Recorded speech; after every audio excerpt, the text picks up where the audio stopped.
ये है ताजमहल, जिसका पत्थर कहां से आया था? मकराना, राजस्थान से। तो इसीलिए जामा मस्जिद इसके टाइम में बनी, ताजमहल इसके टाइम में बना, लाल किला इसके टाइम में बना, बेहतरीन बिल्डिंग्स। इसलिए कहते हैं कि शाहजहां का काल अपने पूरे इंडिया के लिए स्थापत्य का बेस्ट काल था, स्थापत्य कला का स्वर्ण काल था। स्थापत्य मतलब आर्किटेक्चर का स्वर्ण युग था। इतनी सुंदर बिल्डिंग्स आज तक दोबारा एक साथ नहीं बनी जितनी कि इस अकेले राजा ने बनवा दी। बहुत बढ़िया कामकाज किया, बेस्ट टाइम पीरियड था। इसके पिताजी चित्रकला के शौकीन थे। याद है उसने क्या लिखा अपनी किताब में तुजू के जहांगीरी में कि अगर एक पेंटिंग में हाथ कोई बना दे, पैर कोई बना दे, आंख कोई बना दे, गला कोई बना दे, तो मैं देख के बता दूंगा किस कलाकार ने हाथ बनाया, किसने पैर, किसने गला, किसने मुंह बनाया। यानी उसकी कितनी बढ़िया पकड़ थी। उसने याद है अगारिजा या अकारिजा के नेतृत्व में चित्रशाला बनवाई थी। वो चित्र का शौकीन था, बेटे को शौक है स्थापत्य का, आर्किटेक्चर का। तो इसका टाइम आर्किटेक्चर का बेस्ट टाइम था। ये सारी चीजें याद रखनी है। टाइम बीतता गया, सितंबर 1657 में बीमार हो गया और बाहर खबर फैल गई, दिल्ली में था ये कि भाई राजा मर गया, बादशाह मर गया। अब जैसे ये पता चला कि बादशाह मर गया, जबकि मरा भी नहीं था, इसके 4 लायक बेटे, वैसे तो ढेर बेटे थे, लेकिन इसने पूरे भारत का बंटवारा अपने बेटों में कर रखा था। जो साउथ का इलाका था ना, दक्कन वाला, यहाँ भेजा हुआ था इसने औरंगजेब को कि तू संभाल औरंगजेब, नीचे साउथ की तरफ, वहां से टैक्सेस इकट्ठे कर, अपना दबदबा रख, ताकि कोई विद्रोह वगैरह हो तो तू वहीं दबा दे।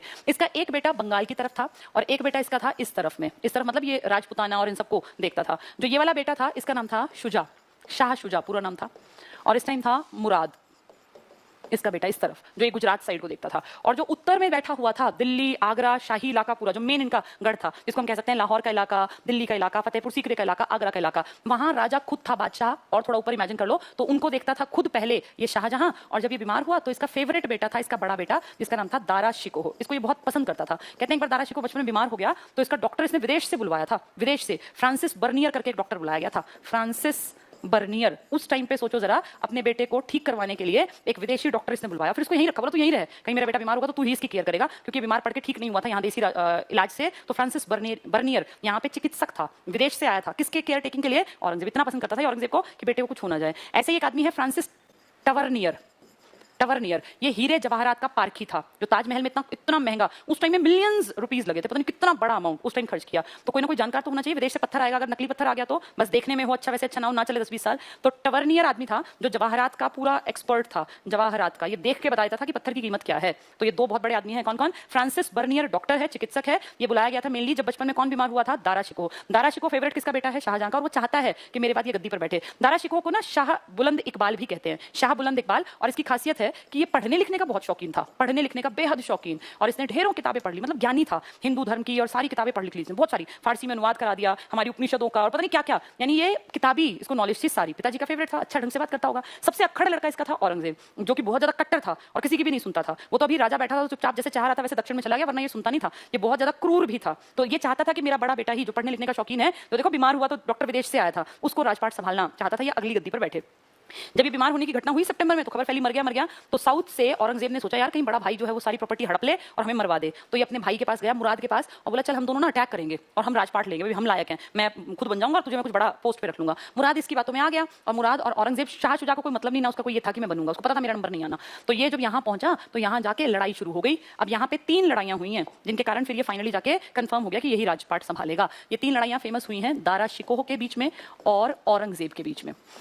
वैसे तो मैं इस टॉपिक को औरंगजेब में डिटेल से करा दूंगी, आज पहले शाहजहां को निपटा लेते हैं। इसको भी पढ़ाऊंगी लेकिन औरंगजेब में पढ़ा दूंगी, ठीक है? फिर फाइनली जाके जो है उस लड़ाइयों में मैं इसको डिटेल जब बताऊंगी तब तीनों का जिक्र करूंगी। औरंगजेब जीत गया और औरंगजेब ने अपने भाई की सर को कटवा दिया। देवराई के युद्ध में इसने क्या कहा कि मेरा भाई जो है इस्लाम धर्म के खिलाफ है, क्योंकि ये हिंदुओं की भी अच्छी किताबें ट्रांसलेट करता था। इसने कहा मेरा भाई इस्लाम के खिलाफ है, इसकी गर्दन कटवा दी, भाई मरवा दिया। वो दोनों छोटे वाले, उनकी हिम्मत नहीं कि वो औरंगजेब के सामने बोल पाए। पिताजी को पकड़ा और बोला पिताजी आप आगरा के किले में रहोगे, किले के अंदर आप कहीं भी घूमो फिरो, किले से बाहर आप नहीं जाओगे। तो उसको एक किले में बंद करवा दिया, आगरा के किले में। आगरा का किला जो कि अकबर ने बनवाया था, उसमें कौन बंद है अब? शाहजहां। और शाहजहां वहीं से अपनी पत्नी जो मुमताज महल का उसने ताजमहल बनवाया था ना, वहीं देखता रहता, वहीं दीवारों पे चढ़ता घूमता दिखता, सामने ही उसको ताजमहल दिखता। 8 साल कैद में काटने के बाद खूब बीमार रहा ये, और फाइनली जाके ये एक्सपायर हो गया। तो पिताजी चल बसे आगरा के किले में, और दिल्ली की गद्दी पर कौन बैठा हुआ है अब? औरंगजेब, ठीक है?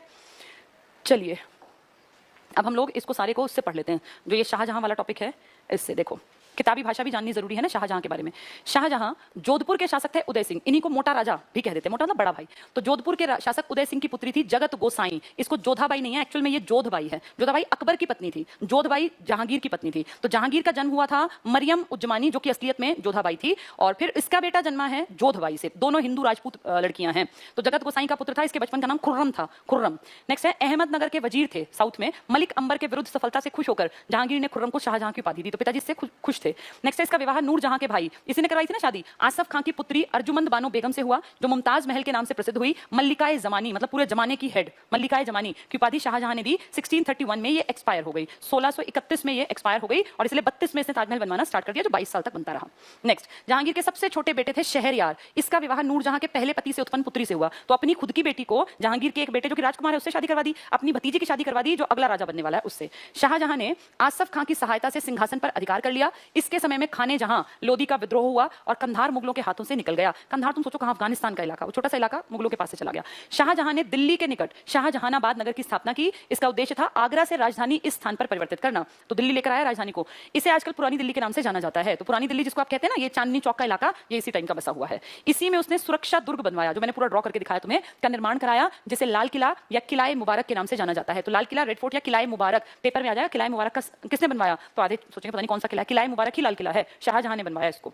नेक्स्ट, उसने इसी किले में दीवाने आम, मैंने पूरा तुम्हें ड्रॉ करके इसलिए समझाया था कि ये याद रह जाए, जहां आम जनता अपनी बात रखती थी। इसी में तो रखा था वो मयूर सिंहासन, तख्ते ताऊस, जिसमें कि जड़ाऊ काम था, बहुत कीमती सिंहासन था, बेबादल खान ने बनाया था। और दीवाने खास, जहां की इतने जवाहरात दीवारों में जड़े हुए थे कि रात में भी चमकती थी वो पूरा, एक पूरी खास, जैसे आजकल लोग अपना ये बनाते हैं गेस्ट रूम टाइप का, इस तरह का बना रखा था, का निर्माण करवाया। उसने स्वयं अपना और अपनी पत्नी बेगम मुमताज का मकबरा आगरा में बनवाया, जो कि ताजमहल के नाम से प्रसिद्ध है, जिसका पत्थर कहां से आया, मकराना से। 22 साल लगे थे इसमें। अगला पॉइंट देखो, ताजमहल के वास्तुविद कौन थे, उस्ताद ईशा खान, ड्राइंग बनाने वाला, और उस्ताद अहमद लाहौरी, इसने मेन काम किया था। इसके निर्माण में प्रयुक्त होने वाला संगमरमर मकराना राजस्थान से लाया गया था। 20,000 आदमियों ने, विदेशी भी थे इसमें, और 22 साल तक जाके तैयार हुआ। ताजमहल के निर्माण में 20 वर्ष का समय लगा, राउंड फिगर है ये, 20 लिख देते हैं, वैसे एक्जैक्टली ढूंढोगे तो 21 साल प्लस लगे थे, 22 मान लेते हैं। इसका निर्माण कार्य 32 में आरंभ हुआ, क्योंकि इसकी पत्नी 31 में मरी थी, और 22 वर्षों बाद 1653 में पूरा हुआ। तो 31 में पत्नी मरी है, और 27 में ये राजा बना था, 27 तक उसके पिताजी थे, 27 तक राजपाट इसके हाथ में आई, 31 में पत्नी मर गई, 32 में इसने काम स्टार्ट कराया, 53 में जाके इसका काम पूरा हुआ। उसी बीच में इसने किलाए मुबारक बनवाया दिल्ली में। नेक्स्ट क्या कह रहे हैं, 53 में पूरा हुआ। इसके अलावा शाहजहां ने आगरा में मोती मस्जिद, अगर कहें दिल्ली की मोती मस्जिद, तो देखो दिल्ली में इसने नहीं बनवाई, इसने जामा मस्जिद बनवाई थी। इसके बेटे ने दिल्ली की मोती मस्जिद बनवाई है, और इसने आगरा की, आगरा में मेन काम किया था अकबर ने, याद होगा ना, अकबर ने आगरा का किला बनवाया था, फिर सिकंदरा में ही उसको दफनाया गया था, मैंने पूरी वो कहानी बताई थी आपको। तो आगरा की मोती मस्जिद, आगरा का लाल किला कहेंगे तो अकबर, दिल्ली का लाल किला कहेंगे तो शाहजहां, दिल्ली की जामा मस्जिद कहेंगे तो भी शाहजहां, लेकिन लाल किले के अंदर की मोती मस्जिद कहेंगे तो औरंगजेब। ये अलग अलग आंसर्स हैं। आगरा में मोती मस्जिद इसने बनवाई और दिल्ली में जामा मस्जिद का निर्माण कराया। मीर जुमला ने शाहजहां को कोहिनूर हीरा भेंट किया था। ये कोहिनूर हीरा आज कहां है, महारानी ब्रिटेन के ताज में है। ये कहां कहां से घूमते घूमते फिर ईरान का राजा ले गया था नादिर शाह, फाइनली रणजीत सिंह के पास था, पंजाब के शासक के पास, और उसके बाद फिर चला गया इंग्लैंड, और फिर वहां से कहीं हिला नहीं, वहीं है आज तक। नेक्स्ट, आगरा के स्थान पर शाहजहां ने दिल्ली में शाहजहानाबाद अपने नाम पर की स्थापना कर राजधानी बनाया। तो दिल्ली को उसने राजधानी बना लिया आगरा की बजाय। लाल किले में स्थित मोती मस्जिद, इसने तो मस्जिद बाहर जामा मस्जिद बनवाई ना, इसके बेटे ने कहा अंदर ही बनवा लेते हैं। तो लाल किले में स्थित मोती मस्जिद का निर्माण औरंगजेब ने करवाया था। अगर आगरा की मस्जिद आई तो शाहजहां ने, दिल्ली की जामा मस्जिद आई तो भी शाहजहां ने, लेकिन अगर लाल किले के अंदर की मोती मस्जिद आई तो वो औरंगजेब ने बनवाई है। फ्रांसिस बर्नियर, ये वही डॉक्टर है, फ्रांसिस बर्नियर चिकित्सक, और फ्रांसिसी टवर्नियर ये जवाहरातों का सारा ज्ञाता, जवाहरात और मोतियों का जानकार, इसी के समय में भारत आए थे। इसी ने बुलाया था डॉक्टर, क्योंकि इसका बड़ा बेटा, क्या नाम था उसका, दारा शिकोह, बीमार हो गया था। नेक्स्ट, शाहजहां ने एक संगीतज्ञ थे लाल खां, कोई बहुत बढ़िया संगीतज्ञ थे, इनको गुण समंदर की उपाधि दी थी। गुण समंद भी लिखा हुआ है और गुण समंदर भी लिखा है। समंदर मतलब ये समुद्र जिसके अंदर गुण भरे पड़े। किसको कहा था इसने, लाल खां को। बेबादल खां ने वो इसका सोफा बनाया था, तख्ते ताउस। लाल खां को इसने कहा गुण समंदर। नेक्स्ट है मयूर सिंहासन, वही इसका सोफा सेट, तख्त ए ताउस इसी का नाम है, का निर्माण शाहजहां ने करवाया था। इसका मुख्य कलाकार था बेबादल खान। ये मयूर सिंहासन ही तो रखा था जहां दीवाने आम था, जहां ये बैठता था और सबकी बातें सुनता था, वहां मयूर सिंहासन पे बैठता था। अब वो सिंहासन नहीं है, वो लूट के ले गया। ईरान से एक आदमी आया था 1739 में, नादिर शाह, उसने अटैक किया और देखा लाल किले को लूटा उसने। यहाँ कहते हैं जो दीवारों में जड़ाऊ काम था ना, ये पूरा उसके साथ ऐसे औजार ले लेके वो पूरी एक पलटन लाया था, जो आए यहाँ अटैक किया, क्योंकि तब तक ये मर चुके थे सारे, और अपने औजारों से खोद खोद के वो जो कीमती जेवरात लगा रखे थे पूरे महंगे मोती, वो दीवारों में से निकाल लिए। आज आप घूमने जाएंगे ना तो एक फॉर्मेलिटी के लिए वो कोट बना दी गई है। ओरिजिनल पत्थर, कीमती पत्थर आज नहीं है, लेकिन वो कोट बना दी, और आप जाके देखेंगे तो आपको लगेगा हाँ सोने, पूरा सोना भरा हुआ दीवारों में। तब ट्रेंड था, इतना सोना था यहाँ कि दीवारों में भी सोना भर देते थे, फूल पत्ती बना के उसमें सोना। ये सब उखाड़ के ले गया था नादिर शाह, जो कि ईरान से आया था। वही यहाँ देखा इतना बड़ा तख्ते ताउस, ऐसा सोफा सेट जिसपे कीमती जेवरात है, इनको उठा के ले गया। वही कोहिनूर हीरा भी ले गया, तो सारा यहाँ से ले गया था। अब क्या कह रहे हैं, इसका मुख्य कलाकार कौन था, बेबादल खां। ये पूछ लेंगे एग्जाम में। शाहजहां के दरबार में कविंद्राचार्य और जगन्नाथ पंडित संस्कृत के प्रसिद्ध विद्वान थे। कवि जगन्नाथ पंडित ने रस गंगाधर और गंगा लहरी की रचना की। ये उस टाइम में भी लिखे जाते थे, यानी कुछ हिंदुओं को भी इंपॉर्टेंस मिलती थी, जैसे ये था ना गुण समंदर, इस तरह से। शाहजहां का पुत्र दारा शिकोह, शुजा, औरंगजेब और मुराद थे। मैंने आपको बताया औरंगजेब साउथ की तरफ था, दारा शिकोह को अपने पास रखता था, मुराद गुजरात साइड में था और शुजा बंगाल साइड में था। दारा शिकोह जो सबसे बड़ा था, एक विद्वान व्यक्ति था। उसने उपनिषदों का, यानी हिंदू धर्म वाली चीजों का फारसी में अनुवाद सिर ए अकबर, अपने जो इसका तो पर्दा परदादा के भी पीछे की पीढ़ी हो गई के नाम से किया था। तो इसने खुद भी अनुवाद किया, बहुत पढ़ा लिखा लड़का था ये। शाहजहां के बीमार होने पर उसके पुत्रों में उत्तराधिकार के लिए संघर्ष आरंभ हुआ। ये लड़ पड़े सितंबर में कि पिताजी मर गए, चलो मैं अटैक करूंगा। शुजा बंगाल से, मुराद गुजरात से और औरंगजेब दक्कन को संभाल रहे थे। तो अब ये लड़ने आएंगे सारे।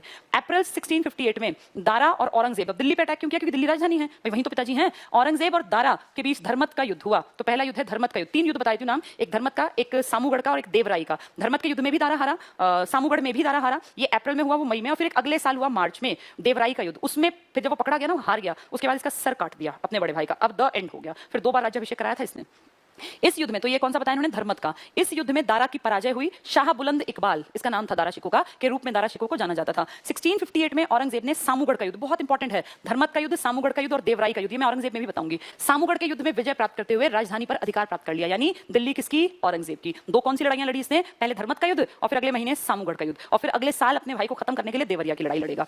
शाहजहां को गिरफ्तार कर आगरा के किले में कैद कर दिया गया। खुद दिल्ली में बैठ गया ये और बोला पिताजी आप जाइए जहां आपने ताजमहल बनवाया था आगरा में। तो आगरा के किले में, आगरा का किला किसने बनवाया? इसकी पिछली पीढ़ी में अकबर ने बनवाया था। उत्तराधिकार का अंतिम युद्ध जो हुआ ना भाई, फाइनल कौन बैठेगा? यह है देवराई की घाटी में, 1659 मार्च में हुआ था। इसमें भी दारा शिकोह पराजित हुआ और औरंगजेब ने उसकी हत्या करवा दी। अब वो क्लियर कट हो गया कि भाई मैं ही मैं बचाऊं, बाकी सब मर गए। शाह बुलंद इकबाल के रूप में दारा शिकोह जाना जाता है। 1666 में शाहजहां की मृत्यु हो गई, 8 वर्ष कैद में रहने के बाद हो गई, और फाइनली इसके बाद जो राजपाट संभालेगा वो इसका बेटा है औरंगजेब। तो आज हमने शाहजहां के बारे में जाना। एग्जाम में कुछ भी आ सकता है। दोनों अकबर का बेटा और पोता दोनों हिंदू राजपूत कन्याओं के बेटे हैं। पहले वाला अकबर ने शादी की थी, मरियम उज्जमानी उसका नाम रख दिया था, वही हीरा कुंवर थी, वही हीर कुंवारी थी, और उसी को जोधाबाई भी कहते हैं, जिसके गर्भ से जन्मा था जहांगीर। जहांगीर की बहुत सारी पत्नियां थी, उसकी एक पत्नी थी जगत गोसाई और उसकी फेवरेट पत्नी थी नूरजहां। जगत गोसाई से जिस पुत्र का जन्म हुआ वो बनेगा खुर्रम, और खुर्रम जब अहमदनगर के मलिक अंबर को हरा देता है तो इसको उपाधि दी गई है शाहजहां की। शाहजहां के 4 फेमस लड़के हैं, जिनमें से 2 लड़े आपस में, दारा शिकोह जो कि बड़ा था जिसका हक था, और औरंगजेब जो कि ज्यादा लायक था। 3 लड़ाइयां लड़ी आपस में, पहली धर्मत की, फिर सामूगढ़ की, और फाइनली देवराई में इसका मर्डर कर दिया। किसने? शाहजहां, इसका दारा शिकोह का मर्डर किसने कर दिया? औरंगजेब ने। और 1658 से औरंगजेब गद्दी पर बैठा और 1707 में ये हटेगा। ठीक है, चलिए 11 बजे का ट्विटर पे वो जो आज अभियान चलाना, परिमल सर भी साथ हैं, आप ही बताओ। गुड मॉर्निंग भाई। अभी क्लास जो है ना चालू करेंगे 2 मिनट के बाद। 2 मिनट चालू क्लास करने से पहले सभी लोग एक बार ट्विटर के ऊपर, सभी लोग जो भी हम लोगों का कैंपेन चल रहा है उस कैंपेन के ऊपर सभी लोग बोल दो। मैं लिख देता हूं एक बार, हैशटैग ऐसे करके आता है, hashtag speak up for SSC railway students. इसमें गैप नहीं देना भाई। दूसरा